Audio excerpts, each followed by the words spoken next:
ഇതാണ് ഇപ്പൊ റാണി. ഈ റാണീന്റെ മക്കളാണ് ഈ കാണുന്ന ഈച്ചകൾ മൊത്തം. ഇതില് ഈ കാണുന്ന കറുത്ത സാധനം കണ്ടോ, ഒരു കറുത്ത, അതാണ് ആണീച്ച. കണ്ടോ, കറുത്ത കളർ ആണീച്ച. ബാക്കിയൊക്കെ വ്യത്യാസം.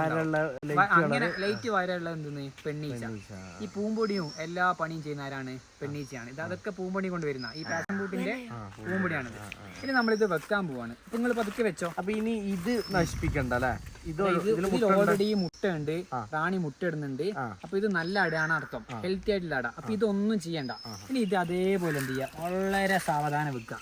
വെക്കുമ്പോൾ രണ്ട് സൈഡും പഠിക്കണം ഒന്നും ചെയ്യരുത്, അനങ്ങേ ചെയ്യണ്ട. ഇനി അഥവാ ഇങ്ങനെ സംഭവിച്ചാൽ നമ്മൾ പാനിക്കാവേണ്ട കാര്യമില്ല. നമ്മൾ കൂളായിട്ട് എന്ത് ചെയ്യുക, ഈച്ചേൻ്റെ അടുത്ത് നിൽക്കുക. ഈച്ച ഒന്നും കുത്തൂല. വളരെ സാവധാനം എന്ത് ചെയ്യുക, ഇങ്ങനെ ഇറക്കി വെക്കുക. ഇനിയിപ്പോൾ നമ്മൾ ഇതിൻ്റെ അടിയിൽ നിന്ന് നിലത്ത് വീണെന്ന് വിചാരിച്ചോ, എന്നാലും പാനിക്കാവേണ്ട. നമ്മൾ സാവധാനം വരിക. ഈച്ച കുത്തുന്നുണ്ടെന്നെങ്കിൽ ഒന്നും കൂടി സേഫ്റ്റിയിൽ വരിക. എന്നിട്ട് സാവധാനം വന്നിട്ട് കൈകാര്യം ചെയ്താൽ മതി. ഇപ്പോൾ ഈച്ചക്ക് അറിയാം അത് ഓട്ടോമാറ്റിക് സംഭവിച്ചാണ്, നമ്മൾ ആക്രമിക്കാൻ വന്നതല്ല ഈച്ചക്ക് അറിയാം. അതുകൊണ്ടാണ് എന്ത് ചെയ്ത് ഈച്ച നമ്മൾ കുത്താതെ. ഇതേ സ്ഥാനത്ത് വേറെ ആരെങ്കിലും ജസ്റ്റ് ഒന്ന് തട്ടുകയാണെന്നുണ്ടെങ്കിൽ ഈച്ച കംപ്ലീറ്റ് ഒന്ന് കുത്തിപ്പൊതിയും. അപ്പോൾ ഇത് നമ്മൾ ചെയ്തല്ലോ, ഇതങ്ങനെ മാറ്റി വെച്ചു. ഇനി നമ്മൾ ചെയ്യുന്ന ഈ റാണീനെ കണ്ടുപിടിക്കുകയാണ്. ഇത് എപ്പോഴും എടുക്കുമ്പോൾ ചിലപ്പോൾ ഒട്ടിച്ചിട്ടുണ്ടാവും. അപ്പോൾ അപ്പാട് പറിച്ചെടുക്കരുത്. അപ്പോൾ ജസ്റ്റ് അങ്ങോട്ടും ഇങ്ങോട്ടും ഇളക്കുന്നു, സാവധാനം പൊന്തിക്കുന്നു. പൊന്തിച്ചോ, സാവധാനം അങ്ങോട്ടും ഇങ്ങോട്ടും തട്ടാതെ വളരെ പതുക്കെ മേലോട്ട് പൊന്തട്ടെ. അപ്പോൾ നേരത്തെ എടുത്ത് അടയനാക്കോ മേലോട്ട് പൊന്തിച്ച് നിങ്ങളൊരു എയിമ് പിടിച്ചോ. ഞാൻ റാണി ഉണ്ടോ നോക്കി തരാം. നേരത്തെ എടുത്തതിനേക്കാട്ട് ഒരുപാട് മുട്ടകൾ ഇതിലുണ്ട്. അതിനർത്ഥം ഒരുപാട് ഹെൽത്തി ആയിട്ടുള്ള കോളനിയാണ്. നിങ്ങൾ പറഞ്ഞ പുഴു ഉണ്ട് അത്യാവശ്യം. അപ്പൊ ഏകദേശം ആയതായിരിക്കും അല്ലേ? ആ പുഴു ഒരു 10 ദിവസം കഴിയുമ്പോൾ ഈച്ചയായിട്ട് മാറും. അപ്പൊ അങ്ങനെ ഇങ്ങനത്തെ 6 അട ഉണ്ടാവും. 6 അടയിലും ഈ സാധനം ഉണ്ടാവും. റാണി ഒറ്റ ഞാൻ കാണിച്ചു തരാം. റാണീനെയാണ് നമുക്ക് എല്ലാവർക്കും കാണിച്ചു തരാം. ഇതിൽ ഒറ്റ നോടത്തിലില്ല. അപ്പൊ ഇത് എനിക്ക് തരുന്നു. ഇനി അടുത്ത അട എടുത്തോ, അതിൽ 3-ാമത്തെ അട എടുത്തോ.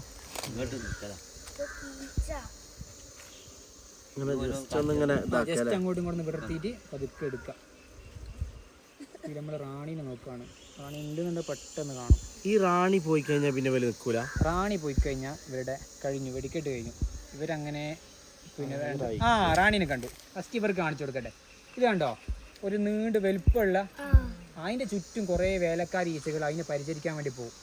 ഇതാണ്ടോ, കുറച്ച് വലുപ്പം ഉണ്ടാവും. കണ്ടോ ബേക്ക് ഭാഗം. ഇനി നിങ്ങൾക്ക് കാണിച്ചു തരാം. ഇതാണ്ടോ റാണി, ഇതാണ് റാണി.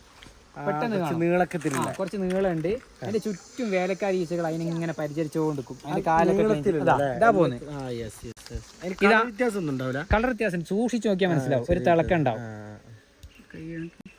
ഇതാണ് ഇപ്പൊ റാണി. ഈ റാണീന്റെ മക്കളാണ് ഈ കാണുന്ന ഈച്ചകൾ മൊത്തം. ഈ റാണി ഒരു വട്ടം ഇണചേർന്ന് കഴിഞ്ഞാൽ പിന്നെ എപ്പോഴും ഈ കൂട്ടിൻ്റെ ഉള്ളിലേക്കും. ഈ റാണി നമ്മളിങ്ങനെ എടുക്കുന്ന സമയത്ത് നിലത്താടം വീണ് പോയി കഴിഞ്ഞാൽ പെട്ടെന്ന് ഇത് പറക്കൂല. അപ്പോൾ എന്തെങ്കിലും ഉറുമ്പോ എന്തെങ്കിലും പറ്റിപ്പോയി കഴിഞ്ഞാൽ, ഉറുമ്പോ എന്തെങ്കിലും പിടിച്ചു കഴിഞ്ഞാൽ അത് ചാവും. പിന്നെ ഇതിൽ പുതിയ റാണി ഉണ്ടാവണ കുറേ ടൈം എടുക്കും. ആ റാണി ഉണ്ടായി പിന്നെ ചിലപ്പോൾ അപ്പോഴത്തേക്ക് ഇത് പോവുകയും ചെയ്യും. അപ്പോൾ നമ്മൾ അത് ചെക്ക് ചെയ്തു. ഇനി അത് പതുക്കെ വെച്ചോ, ഇതിന് കുഴപ്പമൊന്നുമില്ല, ഒരു കുഴപ്പമില്ല, വെച്ചോ, നല്ല അടയാണ്. അപ്പം എല്ലാവരും കണ്ടിട്ടില്ല റാണീനെ? റാണി ഇല്ല, ഒറ്റ റാണി. ഇതൊരു അമ്മയാണ്. ഈ അമ്മേൻ്റെ മക്കളാണ് ഈ കാണുന്ന മൊത്തം. അപ്പോൾ നമ്മൾ എന്ത് ചെയ്തു, ഇനി ശ്രദ്ധിക്കേണ്ടത് ഈ ഒരു അട ഉണ്ടല്ലോ, ഈ ഒരു അടക്ക് എന്തെങ്കിലും കംപ്ലൈൻറ്റ് ഉണ്ടോ, എന്തെങ്കിലും മോശം ഉണ്ടോ നിങ്ങളൊന്ന് പറയും. ഇല്ല, ഇതിൽ നമ്മളെ മുട്ട ഉണ്ടോ? മുട്ടയില്ല, പക്ഷെ പൂമ്പൊടി കുറേ ഉണ്ട്. പൂമ്പൊടിയും കാര്യങ്ങളും ഉണ്ട്. ഇതിൽ മുട്ടയില്ല. ശരിക്കും സൂക്ഷിച്ച് നോക്കിയാലേ ഞങ്ങൾക്ക് അറിയുള്ളൂ അല്ലേ? അല്ല, സൂക്ഷിച്ച് നോക്കണമെന്നില്ല. വിരിഞ്ഞുകൊണ്ടിരിക്കുന്ന മുട്ടയൊന്നുമില്ല. അപ്പൊ നമുക്ക് ഇതെന്ത് ചെയ്യാം, ഇത് നമുക്ക് അടുത്ത ആഴ്ച വന്നിട്ട് എന്ത് ചെയ്യാം. ഇപ്പൊ നമ്മൾ ഒരു കാലി അട ഇപ്പം വെച്ചു കൊടുക്കുമല്ലോ, അതിൽ ഒരു 2 ആഴ്ച കഴിയുമ്പോൾ അതിൽ പുതിയൊരു അട പണിയും. ആ അട പണിത് കഴിഞ്ഞാൽ നമ്മൾ അടുത്ത കറുത്ത അട എടുക്കുന്നു. അതും ഇതേപോലെ ചെയ്യുന്നു. ഒരു പണി എപ്പോഴും എടുക്കുന്നു. അപ്പൊ ആ അട പൂർത്തിയാകുന്ന സമയത്ത് നമ്മൾ അടുത്തതിന് പണി കൊടുക്കുന്നു. അപ്പൊ അതും അതിൽ മുട്ടിടും. അപ്പൊ ഇതിങ്ങനെ നല്ല ശക്തമായി വളർന്നുകൊണ്ടേയിരിക്കും. അപ്പൊ ഇതിന്റെ പരിപാടി കഴിഞ്ഞു. ഇനി ശ്രദ്ധിക്കേണ്ട കാര്യം ഇതാ, ഈ അടകൾ എന്ത് ചെയ്യണം, വളരെ കൃത്യമായ അകലത്തിൽ വെക്കണം. അങ്ങോട്ടും ഇങ്ങോട്ടും അട ഉണ്ടായിക്കഴിഞ്ഞാൽ ഒരു ഇടയിൽ എന്ത് ചെയ്യും, അട പണിയും. പിന്നെ നമുക്ക് നോക്കാൻ ഭയങ്കര ബുദ്ധിമുട്ടായിരിക്കും. അപ്പോൾ ഇതാ 5 അട നമ്മൾ വെച്ചു. ഇനി ഒരട നമ്മൾ എന്ത് ചെയ്യണം, കാലിയായിട്ട് ഇട്ട് കൊടുക്കണം.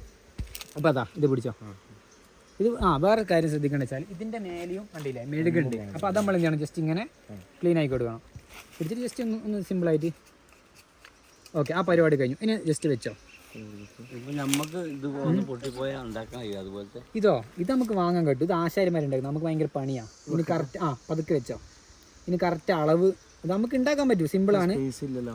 അപ്പോൾ എന്ത് ചെയ്യുക, കുറച്ച് ബാക്കി അടകൾ എന്ത് ചെയ്യുക, ഇങ്ങോട്ട് നീക്കുക, വെച്ചു. ഇനി നമുക്ക് ചെയ്യാനുള്ള പരിപാടി വെച്ചാൽ നിങ്ങൾ ഇങ്ങോട്ട് വരും. ഇനി ഒരു സംശയം ചോദിച്ചോട്ടെ, ഇതില് ഈ തേൻ ഉണ്ടാവൂലല്ലോ? ഇതില് ഞാൻ കാണിച്ചു തരാം. അല്ല, ഇതിന്റെ മുകൾ വശത്തുണ്ടല്ലോ ഒരു 2 സെന്റിമീറ്റർ ഗ്യാപ്പിൽ മുഴുവൻ ഒരു തേൻ നിറക്കും. ആ തേനാണ് ഈ മക്കള് മൊത്തം കഴിക്കുക. ഇതിൽ വെക്കുന്നതാണ് അത് നമുക്ക് തൊടുകയേ ചെയ്യരുത്. ഇതിലൊരു തേൻ നിറക്കുന്നതാണ് നമുക്ക് എടുക്കാൻ. അപ്പം അത് വെച്ചു. ഇതിപ്പം തേൻ്റെ സീസൺ അല്ലാത്തതുകൊണ്ട്, തേൻ്റെ സീസൺ ആണെന്നുണ്ടെങ്കിൽ ഇതൊന്നുമില്ല, ഈച്ച ഫുള്ള് പെരുകി ഇങ്ങോട്ട് വരും. ഇനി ഈ അടകളുണ്ടല്ലോ, ഈ അടയത്തെ ഈ സാധനം നമ്മൾ പിന്നെ ഒരു മഴ തുടങ്ങുന്ന വരെ നമ്മൾ ഇതിങ്ങനെ വെക്കും. മഴ തുടങ്ങിക്കഴിഞ്ഞാൽ നമ്മൾ എന്ത് ചെയ്യും, അടുത്ത സ്റ്റെപ്പ് എല്ലാം ഒറ്റയടിക്ക് പണി കൊടുക്കരുത്, ഈച്ച എന്ത് ചെയ്യും, കൂട് വിട്ട് പോകും. അപ്പോൾ മഴ തുടങ്ങിക്കഴിഞ്ഞാൽ നമ്മൾ ഇത് എടുക്കുന്നു, ഇത് നേരെ കട്ട് ചെയ്യുന്നു, എന്നിട്ട് എന്ത് ചെയ്യുന്നു, നമ്മൾ സാധാ ചായ തിളപ്പിക്കുന്ന മാതിരി വെള്ളത്തിലിടുന്നു, ഉരുക്കുന്നു, ഇത് മെഴുകാക്കി കൺവേർട്ട് ചെയ്യുന്നു. ഇത് വെള്ളത്തിലിട്ട് ഉരുക്കി കഴിഞ്ഞാൽ ഇത് മെഴുകായിട്ട് സെപ്പറേറ്റ് മാറും. ആ മെഴുക നമുക്ക് കാലിൽ പിന്നെ ക്രീമായിട്ട് ഉണ്ടാക്കാം, ഉപ്പൂറ്റി വിണ്ടുകീറുന്നതിനൊക്കെ ഉണ്ടാക്കുന്ന ക്രീമായിട്ട് ഉപയോഗിക്കാം. ഇത് യൂസ് ചെയ്യുന്ന സാധനമാണ്. ഇതിപ്പോൾ എന്ത് ചെയ്യണമെന്ന് വെച്ചാൽ ഇതിങ്ങനെ ചുരുട്ടിയിട്ട് നമ്മൾ ഫ്രീസറിലില്ലേ, ഇങ്ങനെ ചുരുട്ടിയിട്ട് എന്ത് ചെയ്യണം, ഒരു കവറിലിട്ടിട്ട് ഫ്രീസറിൽ കൊണ്ടുവെക്കുക. അങ്ങനെ നമ്മൾ ഒരു 1.5 ആഴ്ച കഴിഞ്ഞാൽ മഴ പെയ്യും. അപ്പോൾ നമ്മൾ ഇതിൻ്റെ 2 സൂപ്പറിൻ്റെയും ഈ മെഴുക മൊത്തം കട്ട് ചെയ്തിട്ട് എന്ത് ചെയ്യും, പ്രോസസ് ചെയ്യും. അത് ഞാൻ കാണിച്ചു തരും. അങ്ങനെയല്ല, ഒന്നിച്ചെന്നെ അടുത്ത 2 ആഴ്ച കഴിഞ്ഞാൽ ഈ സാധനം ഇതിൻ്റെ മേലെ വരേണ്ട ആവശ്യമില്ല. ഈ അടകൾ മൊത്തം കംപ്ലീറ്റ് നമ്മൾ എന്ത് ചെയ്യും, പിന്നെ പറിച്ച് മാറ്റിയിട്ട് അത് നമ്മൾ മെഴുകാക്കി മാറ്റും. അങ്ങനെ മെഴുകാക്കി മാറ്റും. നമ്മൾ മെഴുകുതിരിൻ്റെ മെഴുകുണ്ടെങ്കിലേ അതേപോലെ കട്ടയുള്ള സാധനങ്ങൾ, ആ സാധനത്തിന് 700 രൂപ കിലോന് വില കിട്ടും. അപ്പോൾ കുറേ കൂട് വേണം. അപ്പോൾ ഇത് നമുക്ക് യൂസ്ഫുൾ ആണ്, ഇത് കളയരുത്.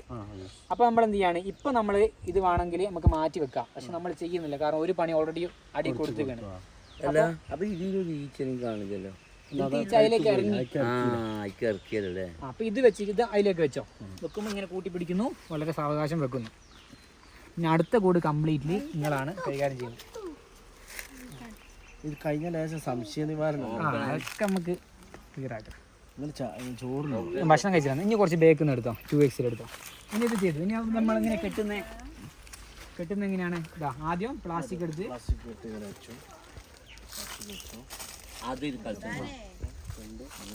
നല്ല വേദന ഉണ്ടാവും.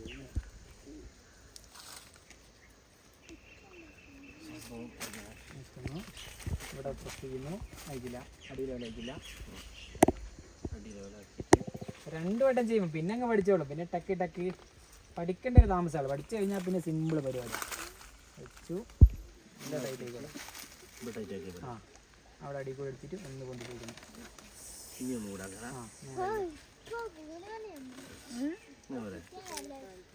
അത് മതി.